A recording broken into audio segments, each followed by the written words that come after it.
But these rallies were going on all across the country, and although this one wasn't quite as big as the one in Los Angeles, a good amount of people did show up. Take a look.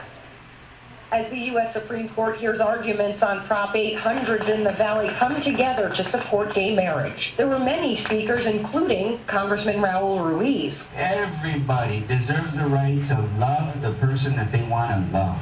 The fact that we have a sitting member of Congress that's willing to step up, take some leadership in this, and say what his opinion is, I think that also is going to take a long way in making sure that the residents of our valley here realize how important this issue is. Organizers of today's rally have the crowd behind me separate into two groups, those that can legally marry and those that can't, all to show the reality of the situation.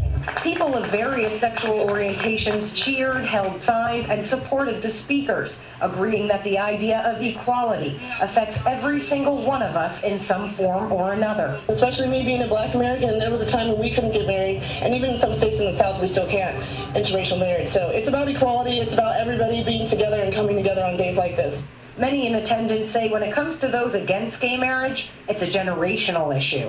Most people under 40, the polls would say 80% of people under 40 don't see an issue with this at all. They've grown up with gay people. I just feel like it's very generational. I feel like for somebody my age, I know that's going to happen in my lifetime, which is great. But I think it's always good to fight for the people that open the doors for all of us. And even though we won't have a decision from the Supreme Court for at least a few months, what's going to happen is we're going to have an enormously positive economic impact as a result of Prop 8 being overturned.